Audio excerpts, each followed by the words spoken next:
जरा सोचो, अचानक से तुम्हें पता चले कि तुम्हारे अंदर एक जगह से गायब होकर दूसरी जगह पहुंचने की ताकत है और इसका इस्तेमाल करके तुम एक दिन में जीरो से हीरो बन जाओ। कुछ ऐसा ही होता है हमारी आज की कहानी में। कहानी की शुरुआत में हम डेविड नाम के एक लड़के को देखते हैं जो एक छोटे से शहर में आम जिंदगी बिता रहा था। उसे अपनी क्लास में मिली नाम की एक लड़की बहुत पसंद थी। एक दिन डेविड ने उसे कांच का एक सुंदर सा गोला तोहफे में दिया। मिली बेहद खुश हुई, लेकिन तभी मार्क नाम के एक लड़के ने उन्हें परेशान करने के लिए तोहफा छीनकर जमी हुई नदी में फेंक दिया। मिली के मना करने के बावजूद भी डेविड फटाफट उसे वापस लेने गया। जैसे ही डेविड ने कांच का गोला उठाया तभी नीचे की बर्फ टूट गई और वो सीधा नदी में जा गिरा। पानी का तेज बहाव उसे बहुत दूर खींचता हुआ ले गया और उसे बाहर आने का भी कोई रास्ता नहीं मिला। अचानक डेविड की आँख खुली तो वो एक लाइब्रेरी में था। उसकी समझ में कुछ नहीं आ रहा था कि आखिर ये सब हुआ क्या। लाइब्रेरी से निकलकर वो सीधा घर चला गया। वो अपने पिता विलियम के साथ रहता था। उसकी माँ मैरी उसे बचपन में ही छोड़कर चली गई थी। विलियम ने पूछा कि वो अब तक कहाँ था, लेकिन डेविड ने कोई जवाब नहीं दिया। विलियम गुस्से में उसके कमरे में घुसने लगा तो डेविड ने उसे रोका।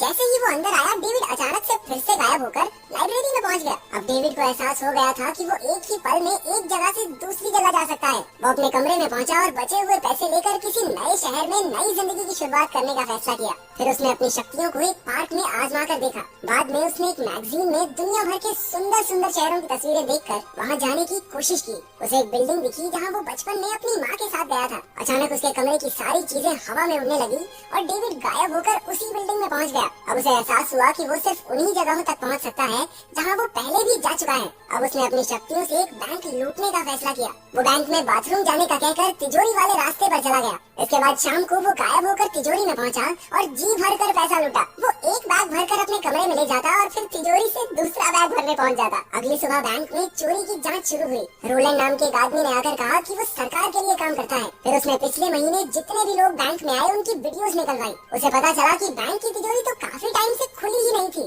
और चोरी आखिर हुई कैसे ये किसी को नहीं पता। रोलैंड को एक जगह से दूसरी जगह गायब होने वाले लोगों के बारे में थोड़ी जानकारी थी और उसके मुताबिक ऐसे ही किसी आदमी ने ये काम किया होगा। कई साल बीत गए और डेविड अब न्यूयॉर्क में एक आलीशान घर में रहता है। उसके पास उसकी हर मनपसंद चीज है और वो जो चाहे वो कर सकता है। उसका पूरा घर दुनिया के अलग अलग कोनों की तस्वीरों से भरा हुआ था। उसका एक खुफिया कमरा भी था जहाँ वो अलग अलग देशों के पैसे रखता था। इसके बाद डेविड गायब होकर लंदन के एक बार में पहुंचा। उसे एक खूबसूरत लड़की दिखी और वो बिना सावधानी के गायब होकर उसके पास चला गया। ये सब ग्रिफिन नाम के एक आदमी ने देख लिया। पूरी रात लड़की के साथ बिताकर सुबह डेविड फिजी के समंदर में चिल मारने पहुंच गया। फिर वो इजिप्ट गया और एक चट्टान पर बैठकर खाना खाया। दूसरी तरफ एक जंगल में एक आदमी ऐसे ही बार बार गायब होकर भाग रहा था, लेकिन असल में एक तार उससे जुड़ी हुई थी जिससे वो गायब नहीं हो पा रहा था। तभी रोलैंड वहाँ आया और उस आदमी ने रोलैंड से पूछा कि आखिर वो चाहता क्या है। रोलैंड ने कहा कि जिन लोगों के पास भी इस तरह की शक्तियाँ हैं उन्हें पकड़कर मौत के घाट उतार देना चाहिए। फिर उसने चाकू मारकर उस आदमी की जान ले ली। तभी रोलैंड को कुछ साल पहले हुई बैंक की चोरी के लिए कॉल आया। उधर डेविड वापस न्यूयॉर्क में अपने घर पहुंचा। उसने देखा कि रोलैंड भी वहाँ मौजूद था। रोलैंड ने कहा कि वो बैंक चोरी की जांच कर रहा है, लेकिन वो पुलिस में नहीं है। डेविड ने उसे बाहर निकलने को कहा, लेकिन रोलैंड ने एक डिवाइस के जरिए डेविड को जोरदार बिजली के झटके देने शुरू कर दिए। डेविड ने गायब होने की कोशिश की, लेकिन वो कुछ मीटर दूर ही जा पाया। रोलैंड भागकर उसके पास गया और एक बार फिर बिजली का झटका देकर उसे नीचे गिरा दिया। तभी उसने डेविड की तरफ एक तार शूट किया और उसे जकड़ लिया ताकि वो कहीं भाग न सके। डेविड ने फिर भी गायब होने की कोशिश की और उसने एक दीवार पार करके तार काट डाली। उसने पैसों से भरे कई बैग उठाए और तुरंत गायब हो गया। अब वो अपने पिता के घर अपने पुराने कमरे में पहुंचा। विलियम ने उसे घर पर ही रुकने को कहा क्योंकि उसे अपने बेटे की बहुत चिंता हो रही थी। डेविड ने कहा कि मेरी चिंता करने की कोई जरूरत नहीं है और एक बार फिर से गायब हो गया। अगले दिन डेविड मिली को ढूंढने लगा। उसे वो एक बार में काम करती दिखाई थी। वहीं उसे मार्क भी मिल गया और दोनों में फिर से झगड़ा शुरू हो गया। डेविड गलती से उसे गायब करके बैंक की तिजोरी में छोड़ाया। फिर वो मिली के पास लौटा और दोनों में बातें शुरू हो गई। उसने यूं ही झूठ कह दिया कि वो बैंक में काम करता है। बातों बातों में मिली ने बताया कि वो पूरी दुनिया घूमना चाहती है। डेविड ने उसे अपने साथ रोम चलने को कहा और वो खुशी खुशी मान गई। उनके पीछे ग्रिफिन छुपकर सब कुछ सुन रहा था। कुछ ही घंटों बाद डेविड और मिली रोम में कोलोसियम देखने जा रहे थे। उधर तिजोरी के अंदर मिलने की वजह से मार्क को जेल में डाल दिया गया था। वहाँ पर रोलैंड उससे मिलने आया। मार्क ने उसे सब सच बता दिया कि वो तिजोरी में कैसे पहुँचा। रोलैंड को अब रोम में डेविड और मिली की तलाश थी। वहीं रोम में डेविड और मिली की बातें प्यार भरे लम्हों में बदल गयी। शाम को डेविड उसे कोलोसियम के बंद हिस्से में ले गया और गार्ड से छिपकर उसे घुमाने लगा। वहीं उसकी मुलाकात ग्रिफिन से हो गई। ग्रिफिन ने बताया कि उसके पास भी गायब होने की शक्तियाँ हैं। वो अपने जैसे लोगों को जंपर्स बुलाता था। उसने डेविड को सावधान किया कि पैलेडिन्स नाम के लोग जंपर्स को खत्म करना चाहते हैं। उसी वक्त वहाँ दो पैलाडिन्स अपने हथियारों के साथ पहुँचे। जबरदस्त लड़ाई शुरू हो गई और डेविड ने अचानक भागने की कोशिश की, लेकिन एक बिजली की तार ने उसे जकड़ लिया। तभी पीछे से ग्रिफिन ने दोनों पैलाडिन्स पर हमला किया और डेविड की जान बचाई। फिर वो गायब होकर अपने खुफिया ठिकाने पर चला गया। डेविड ने देखा कि उसके पीछे एक निशान छूट गया था जिसे जंप स्कार कहते हैं। डेविड उसी में कूदकर ग्रिफिन के पीछे चला गया।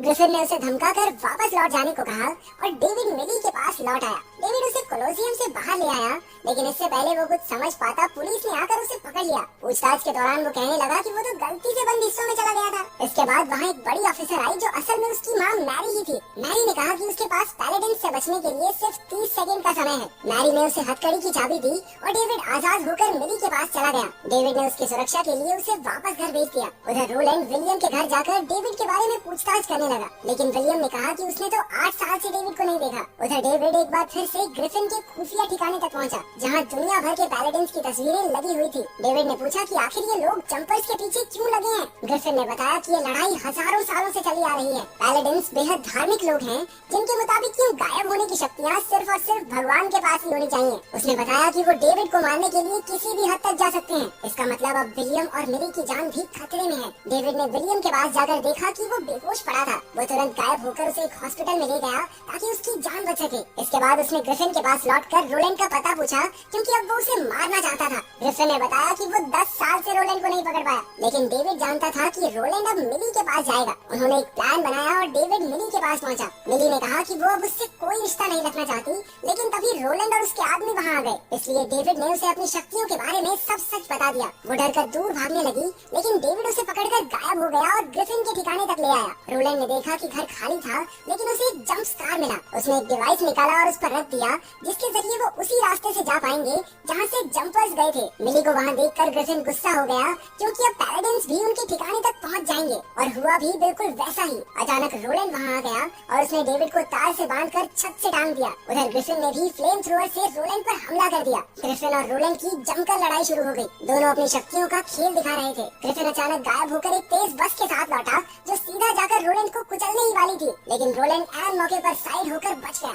रोलैंड मिली को मारने ही वाला था कि ग्रिफिन ने ऐन मौके पर आग फेंककर उसे वापस जंप स्कार में भेज दिया। ग्रिफिन भी पीछे कूद पड़ा और दोनों मिली के घर पहुंचे। एक बार फिर से लड़ाई शुरू हुई और ग्रिफिन जंप स्कार में ले जाने वाला डिवाइस चुराकर वापस अपने ठिकाने पर लौट आया, लेकिन पैलाडिन्स ने कमरे के जंप स्कार से तार फेंककर मिली को वापस खींच लिया। डेविड मिली को बचाना चाहता था, लेकिन ग्रिफिन ने एक बॉम्ब निकाला। उसने कहा कि वो एक ही बार में सारे पैलाडिन्स को खत्म कर देगा। वो मिली के घर बॉम्ब लेकर जाने ही वाला था, लेकिन डेविड बॉम्ब छीनकर गायब हो गया। ग्रिफिन भी उसके पीछे भागा और दोनों में लड़ाई शुरू हो गई। दोनों लड़ते लड़ते एक से दूसरे देश में गायब होते रहे, कभी इजिप्ट, कभी न्यूयॉर्क, कभी सैन फ्रांसिस्को में, लेकिन बॉम्ब के रिमोट की लड़ाई जारी रही। अचानक वो एक युद्ध के मैदान में पहुंचे और रिमोट ग्रिफिन के हाथ लग गया, लेकिन उसने देखा ही नहीं कि बिजली का खंभा उस पर गिरने वाला है। डेविड उसे लेकर वहां पहुंच गया और जोरदार बिजली ने ग्रिफिन को जकड़ लिया। ग्रिफिन ने मरते मरते डेविड से कहा कि वो मिली के घर ना जाए, क्योंकि 5 पैलाडिन्स उसे चुटकियों में खत्म कर देंगे। लेकिन डेविड मिली को बचाने के लिए कुछ भी कर सकता था। वो वहाँ पहुँचा और पैलाडिन्स ने उसे एक ही पल में छत से टांग दिया। डेविड ने फिर पूरा जोर लगाकर गायब होने की कोशिश की, जिससे पूरा घर हिलने लगा। अचानक वो पूरे घर के साथ ही उस नदी में गायब हो गया, जहाँ उसे पहली बार अपनी शक्तियाँ मिली थी। कुछ पैलाडिन्स टूट गए और डेविड घर को लाइब्रेरी में ले गया। उसने देखा कि रोलैंड अब भी जिंदा था। आखिरकार वो उसे लेकर गायब हुआ और कैनियन के सुनसान पहाड़ों पर अकेला छोड़ दिया। कुछ समय बाद वो अपनी माँ से फिर मिला। आखिरकार मैरी ने उसे बताया कि वो खुद भी एक पैलाडिन है। जब डेविड 5 साल की उम्र में पहली बार गायब हुआ, तो मैरी को दिल पे पत्थर रखकर उसे छोड़कर जाना पड़ा, ताकि बाकी पैलाडिन्स उस तक ना पहुँच पाएं। अब भी वो दोनों कभी साथ नहीं रह सकते। इसलिए डेविड मिली के साथ गायब होकर एक नए शहर में जिंदगी बिताने लगा। अगर आपको चुनने का मौका मिले तो आप कौन सी सुपर पावर चूज करेंगे? कमेंट्स में जरूर बताना। मिलते हैं अगली वीडियो में।